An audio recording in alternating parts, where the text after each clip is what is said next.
ले भाई चाल चल। आज हमारा टॉपिक है प्यारा सा, फटाफट डिवाइस करते हैं।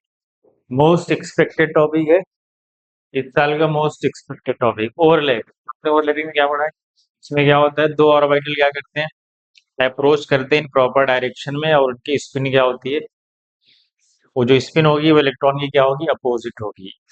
तो कौन से ऑर्बिटल हाफ फील्ड भी और सम टाइम्स फुल फील्ड भी पार्टिसिपेट करते हैं? तो ओवरलैपिंग में सिर्फ हाफ फील्ड नहीं, दोनों पार्टिसिपेट करते हैं। हाफ फील्ड भी और फुल फील्ड ऑर्बिटल दोनों पार्टिसिपेट करते हैं। तो दो टाइप की ओवरलैपिंग होती है। आपको पता है कि एक्सियल ओवरलैपिंग या इसी को हेड ऑन ओवरलैपिंग बोलते हैं। दूसरा क्या है, पार्शियल या साइड ओवरलैपिंग। हाँ, तो पहला पॉइंट ये आपको याद रखना है, इसमें हाफ फील्ड या सम टाइम फुल फील्ड दोनों पार्टिसिपेट करते हैं किसमें, ओवरलैपिंग। और एक प्रॉपर डायरेक्शन में एक दूसरे को अप्रोच करते हैं, अपोजिट स्पिन के होते हैं। पहला पॉइंट ये याद रखिए। अब आते हैं कितने टाइप की होती है। दो टाइप की होती है, पहला है एक्सियल, दूसरा है पार्शियल, या उसी को साइड ओवरलैपिंग या लेटरल भी बोलते हैं। ठीक। एक्सियल ओवरलैपिंग में क्या बनता है, पहला पॉइंट, इससे बनता है सिग्मा बॉन्ड। क्या बनता है, sigma bond. Generally sigma bond stronger होते हैं देन पाई बॉन्ड। और ये क्या करते हैं, सिग्मा बॉन्ड ही क्या डिसाइड करते हैं, सिग्मा बॉन्ड ही डिसाइड करते हैं जनरली। सिग्मा बॉन्ड ही क्या होते हैं, स्ट्रॉन्गर होते हैं किससे, ज्यादातर एक्सेप्ट N2 ना, N2 को छोड़ के सिग्मा बॉन्ड स्ट्रॉन्गर होते हैं देन पाई। पाई से ज्यादा स्ट्रॉन्ग होते हैं एक्सेप्ट, एक केस है जिसको हम बोलते हैं N2। N2 का पाई स्ट्रॉन्ग होता है सिग्मा से। अब आते हैं, क्या किसी मॉलिक्यूल में बिना सिग्मा के पाई एग्जिस्ट करता है? जनरली पहले सिग्मा बनता है देन पाई का फॉर्मेशन होता है, करेक्ट। लेकिन दो केस है, एक्सियल में क्या बनता है, सिग्मा बॉन्ड। और ये क्या डिसाइड करते हैं, ज्योमेट्री। एक्सियल या पार्शियल ओवरलैपिंग में क्या बनता है, पाई बॉन्ड का फॉर्मेशन होता है। पाई बॉन्ड का फॉर्मेशन होता है। क्या pi bond without sigma exist करता है? क्या pi bond without sigma exist करता है, या पहले सिग्मा बनता है देन पाई बनता है? दो केस छोड़ के जनरली सिग्मा पहले बनता है देन पाई का फॉर्मेशन होता है। लेकिन दो केस छोड़ के, कौन से, एक्सेप्ट तो आपका B2 एंड C2।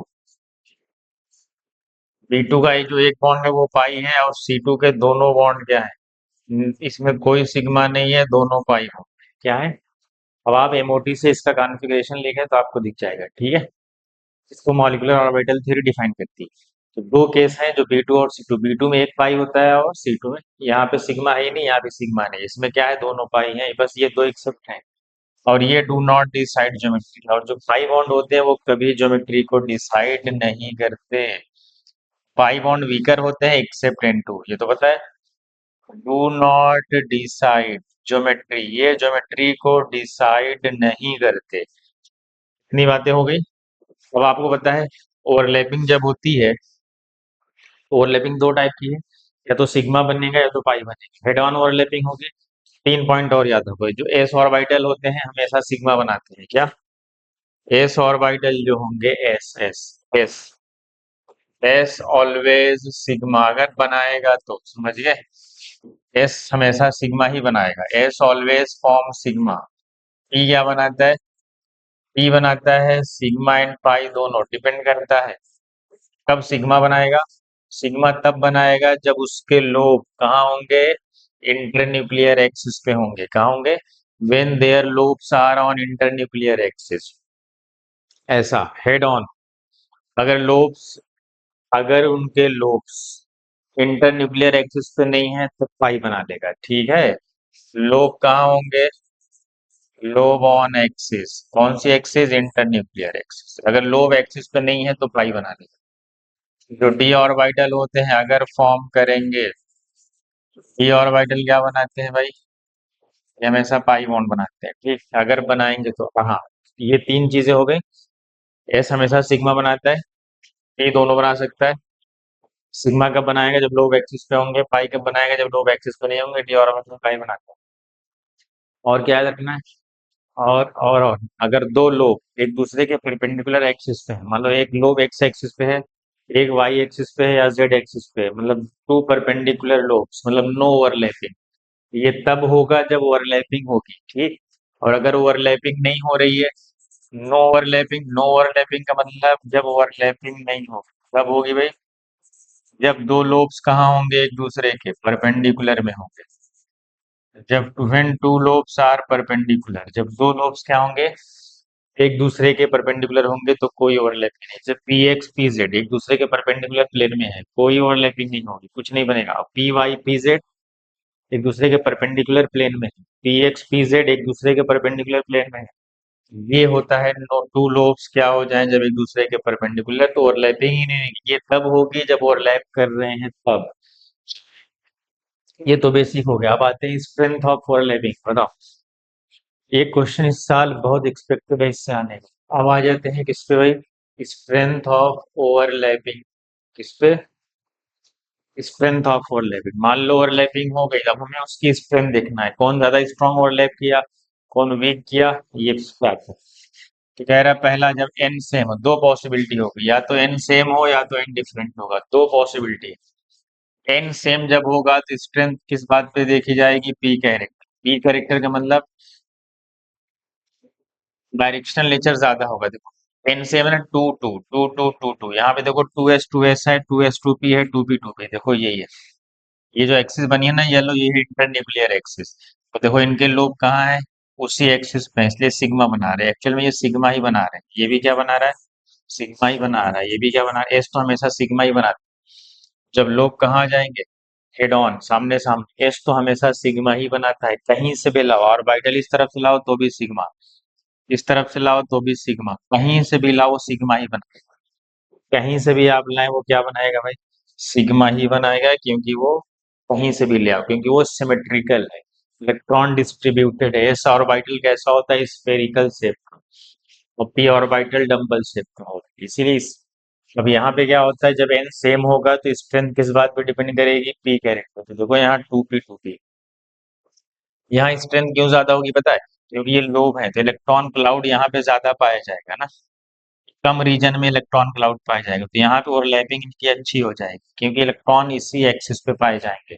लेकिन मसला यहाँ पे खराब होगा, क्योंकि यहाँ पे इलेक्ट्रॉन फैल जाएंगे, क्योंकि स्फेरिकल शेप का है। तो यहाँ पे इलेक्ट्रॉन डेंसिटी कम हो जाएगी, तो ओवरलैपिंग उतनी अच्छी नहीं हो पाएगी जितनी यहाँ पे। सबसे खराब यहाँ होगा, क्यों? क्योंकि इलेक्ट्रॉन चारों तरफ फैल गए, तो यहाँ पे इलेक्ट्रॉन बहुत कम पाए जाएंगे, इसलिए ओवरलैपिंग यहाँ और खराब हो जाएगी। इसीलिए जब एन सेम होगा तो हम क्या देख लेंगे? Strength directly proportional to p character, इसलिए सबसे बढ़िया इसकी, फिर इसकी, फिर इसकी। समझ गए? जब एन सेम। अब आते हैं एन डिफरेंट पे। एन डिफरेंट होगा तो सबसे पहले शॉर्टकट ये है कि दोनों के एन जोड़ दो। एन बढ़ता जाएगा तो ओवरलैपिंग खराब होती है। इसका क्या मतलब? अगर एन डिफरेंट, एन बढ़ेगा, एन बढ़ने का मतलब जैसे वन एस इतना छोटा है, मान लो ये वन एस है, तो तुम टू एस जाओगे थोड़ा और बड़ा हो जाएगा, मतलब इलेक्ट्रॉन और फैलने लगेंगे। ये ऐसा इलेक्ट्रॉन क्लाउड होगा। फिर अगर तुम थ्री एस बनाओगे तो थ्री एस ऐसा हो जाता है।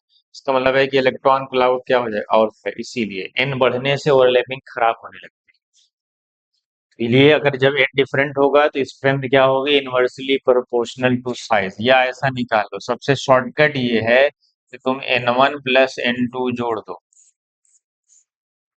जिसका मिनिमम होगा उसकी स्टेबिलिटी क्या होगी? उसकी ओवरलैपिंग स्टेबिलिटी नहीं, उसकी ओवरलैपिंग सबसे जबरदस्त होगी। मिनिमम होगा तो उसकी जो ओवरलैपिंग होगी वो बेटर होगी। तो सबसे शॉर्टकट मेथड यही है। आप क्या करें? एन ऐड कर दें और फिर चेक करें। इसलिए साइज लिखा हुआ है, क्योंकि जब एन बढ़ेगा एन तो साइज ही तो बढ़ेगी। एन बढ़ने से बढ़ी है, वन एस है, ये टू एस है, थ्री एस। ऐसे ही पी ऑर्बिटल, ये टू पी ऐसा होगा, थ्री पी बनाओगे तो ऐसा हो जाएगा, मतलब वो लोब क्या होते जाएंगे? फैलते जाएंगे, इसीलिए ओवरलैपिंग आपकी खराब हो जाएगी। अब आते हैं, देखो यहाँ वन प्लस टू कितना हुआ भाई? One plus two three. यहाँ आ जाओ, वन प्लस थ्री कितना हुआ? फोर। यहाँ वन प्लस वन कितना हुआ? टू।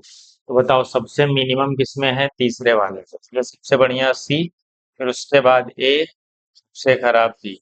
ऐसे आप देख लेंगे, तो ये शॉर्टकट याद रखें, इससे फट से सॉल्व हो जाएगा एग्जाम। तो ये जब एन डिफरेंट होगा तो देख लेंगे स्ट्रेंथ ऑफ ओवरलैपिंग कैसे हम चेक करेंगे। दो क्वेश्चन लिखे हुए हैं, फट से आगे आप इसका फट से आंसर बता दो। कहाँ गया? ये इसका आंसर बता दो फट से, क्या होगा बताओ? पहले ये सब एन अलग अलग है, देख लो सब एन डिफरेंट डिफरेंट, कहीं एन सेम है ही नहीं। बताओ यहाँ पे क्या आ रहा है, 1+2। यहाँ क्या आ रहा है, 2+2। यहाँ क्या आ रहा है, 2+3। यहाँ क्या आ रहा है, 3+4। फिर देखो सबसे मिनिमम किसमें है, 3, 4, 5 और 4, सबसे मिनिमम है। इसलिए सबसे बेस्ट कौन होगा, सबसे बेस्ट होगा ए। करेक्ट। इसका n1+n2 क्या होगा, सबसे कम। उसके बाद देखो इन दोनों का बराबर है, जब बराबर होगा तो ये 2s2p है, ये 2p2p है।